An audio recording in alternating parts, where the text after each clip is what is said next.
नमस्कार। आज मैं बात करने वाला हूँ स्टॉक मार्केट क्या है, कैसे कार्य करता है, स्टॉक मार्केट में इन्वेस्टमेंट करने का सही तरीका क्या वो भी बताऊँगा। ठीक है, पैसे कैसे बनाए जा सकते हैं स्टॉक मार्केट में, तो इन सभी टॉपिक्स पे आज जो है हम डिस्कशन करेंगे। तो सबसे पहले मैं आपको बता दूँ कि स्टॉक मार्केट क्या है। स्टॉक मार्केट एक ब्रोकर की तरह काम करता है। देखो, उदाहरण के तौर पे मैं यहाँ बैठा हूँ और मैं एक ब्रोकर हूँ। ठीक है, कुछ कंपनीज हैं अलग अलग। ठीक है, कंपनी वाले बोलते हैं कि भाई हम अपना हिस्सा बेचना चाहते हैं, हम किसी को अपने कंपनी में हिस्सा देना चाहते हैं कि भाई आओ आप भी कंपनी के मालिक बन जाओ। ठीक है, तो वो जो है अब ऐसे कंपनी वाले डायरेक्ट लोगों के पास जा तो सकते हैं, लेकिन उससे ज़्यादा बेहतर है कि भाई हम किसी एक व्यक्ति के पास ही चले जाएं। ठीक है, वही सारा कुछ हैंडल कर ले। अब वो कहाँ है एक एक लोगों को बांटते फिरेंगे, भाई तुम आओ कंपनी खरीद लो, तुम आओ मेरी कंपनी में हिस्सा ले लो, है ना। ऐसा नहीं कर सकते वो। तो इसलिए क्या करते हैं कि कंपनीज जो है वो स्टॉक मार्केट के पास जाती हैं। ठीक है, और वहाँ पे अपनी कंपनी का कुछ हिस्सा दे देती हैं कि भाई लो मेरी कंपनी का 50% हिस्सा या 49% हिस्सा आप लोगों में बांट दो, लोगों को उसका ऑनर बना दो। ठीक है, ये 50% ऑनर हमारी है। ठीक है, और 50% लोगों को ऑनर बना दो। ठीक है, तो बेसिकली यहाँ पे जैसे आप शेयर खरीदते तो एक किस्म से आप उस कंपनी के मालिक हो, ये समझ लो। ठीक है, अभी कितने परसेंट के मालिक हो वो आप खुद ही कैलकुलेट कर लो, ज़्यादा शेयर होंगे तो परसेंटेज ज़्यादा होगा। ठीक है, तो शेयर खरीदना और बेचना एक तरह से किसी कंपनी को खरीदना और बेचना है। ठीक है, ये सिर्फ प्रॉफिट और लॉस पे आप ये पे ध्यान ना दें। ठीक है, आइए और समझाते हैं हम आगे डेप्थ में।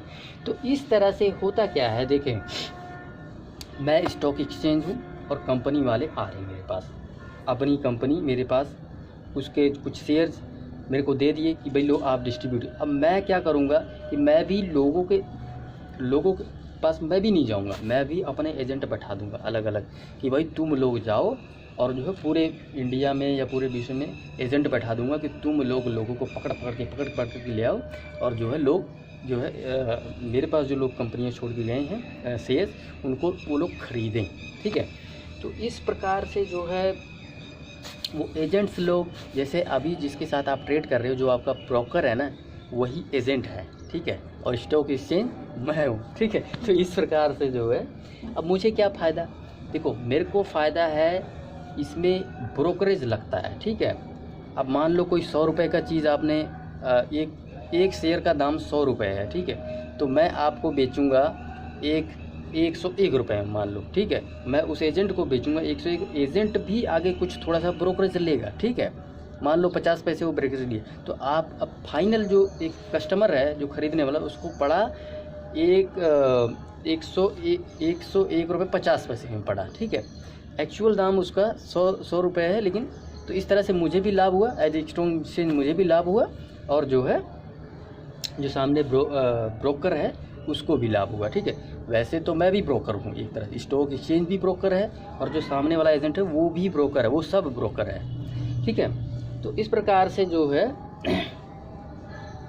और अब इन सब कार्यों में भारत सरकार को क्या बेनिफिट है, भारत सरकार को टैक्स मिलता है। बेसिकली जितनी भी ट्रांजैक्शंस होती है ना, ईच एंड एवरी ट्रांजैक्शन उस पे लगता है SST। ठीक है, ये एक टैक्स है एक प्रकार का जो कि शेयर मार्केट में शेयर्स बाइंग सेलिंग पे लगाया जाता है। ठीक है, और उस पर फिर आगे जो है वो टैक्स पे फिर सर्विस अपना ये GST लगता है। ठीक है, अब पहले तो सर्विस टैक्स लगता था, अभी जो है GST लगता है।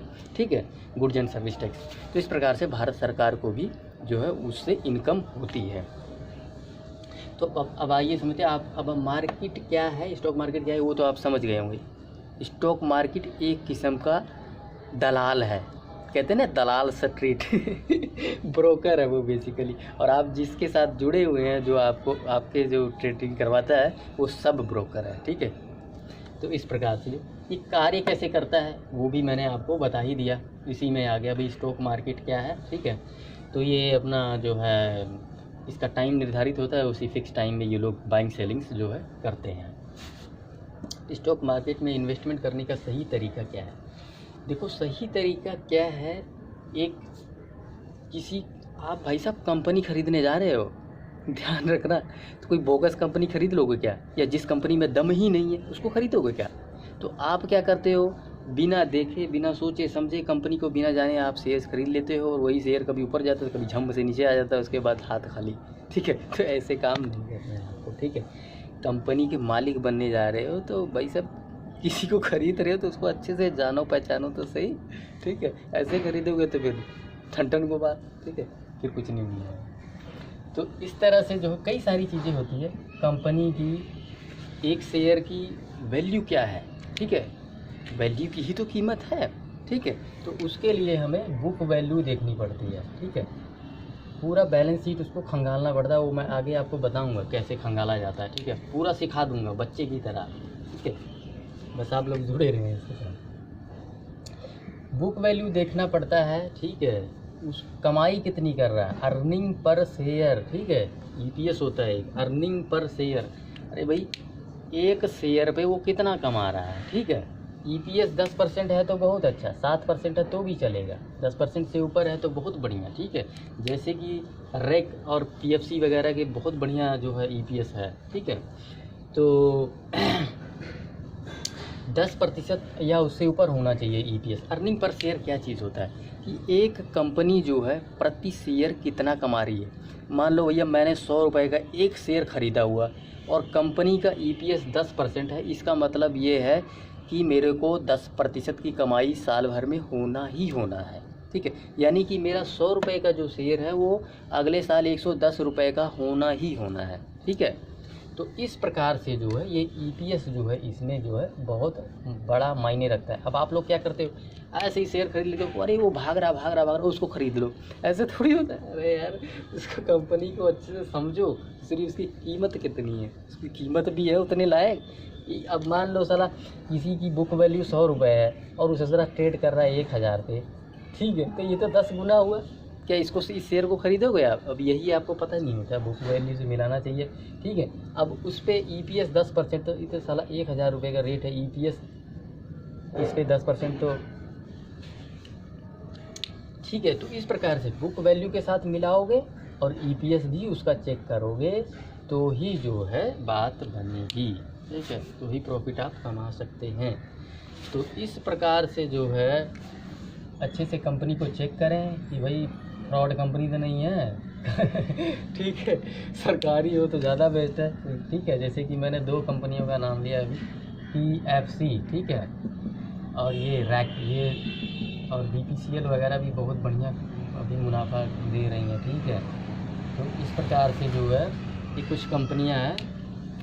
ठीक है, आगे मैं एक एक कंपनियों का करके आपको एक्सप्लेन करूंगा, तो बहुत अच्छे से आपको जो है बताऊंगा कि भाई इस कंपनी को ख़रीदे ना खरीदे, इसकी बुक वैल्यू क्या है, ईपीएस क्या है। ठीक है, ये सारी चीज़ें निकाल के इस चैनल पे आप सबको जो है मैं बताऊंगा। सो बस एक बात आप ध्यान रखें स्टॉक मार्केट में कि कभी भी शॉर्ट टर्म की गेम मत खेलना।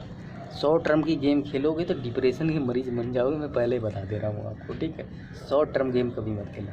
इसमें जब भी आप आओ इस मार्केट में तो 5 साल के लिए कोई भी शेयर ऐसे मतलब खरीदो कि भाई इसको तो मैं 5 साल बेचूंगा ही नहीं, ससुरे को इसको बेचूंगा नहीं, खरीद लिया बेचना ही नहीं। ठीक है, मार्केट ससुरी अभी 52,000 पे चल रही है, ससुरा 25 पे आ जाए तो भी नहीं बेचूंगा। ठीक है, 40 पे आ जाए तो भी नहीं बेचूंगा, 52 का 70 पे चला जाए तो भी नहीं बेचूंगा। ठीक है, एक बात और बता दूं कि मार्केट अभी 52,000 पे ट्रेड कर रहा है भाई साहब। मार्केट की औकात 20-22 हज़ार से ऊपर नहीं है। आप खुद जाके बुक वैल्यू के साथ कंपेयर कर लो, इससे ज़्यादा की औकात मार्केट यानी ओवर वैल्यू पे ट्रेड कर रहा है। एक हमारे मित्र थे, अभी लास्ट ईयर मार्च अप्रैल की बात है, वो ट्रेड करते थे, तो मैंने 40,000 पे मार्केट ट्रेड कर रहा था उसमें। मैंने बोला भाई साहब मार्केट की औकात इतनी है नहीं है, डबल पे ट्रेड कर रहा है। और मार्केट फिर 2-3 महीने में खासे से नीचे आ गया। ठीक है, तो 27-28 तकरीबन वहाँ तक पहुँच गया था। उसके बाद क्या हुआ, बेच बाज के निकल गए, ठंठल गोपाल हो गए। ठीक है, उसके बाद डिप्रेशन में आ गए। तो इसलिए जो है भाई साहब मार्केट की वैल्यू इतनी है, तो अभी मैं तो कहूँगा कि ख़रीदने का अभी टाइम नहीं है फ़िलहाल, बहुत ओवर वैल्यू पे ट्रेड कर रही है मार्केट। ठीक है, सो फिर भी चलें हम कुछ आगे एक एक जो है शेयर्स का उठा के हम डिस्कशन करेंगे कि जो है इसको ख़रीदना चाहिए नहीं ख़रीदना चाहिए। इस हाई ओवर वैल्यूड मार्केट में भी बहुत सारे शेयर ऐसे होते हैं जो कि अभी जो है सही वैल्यू पे हैं। ठीक है, सो उम्मीद करता हूँ कि आज की वीडियो से मैं आपको काफ़ी कुछ जो है सिखा पाया हूँ। तो इस वीडियो को यहीं समाप्त करते हैं। धन्यवाद।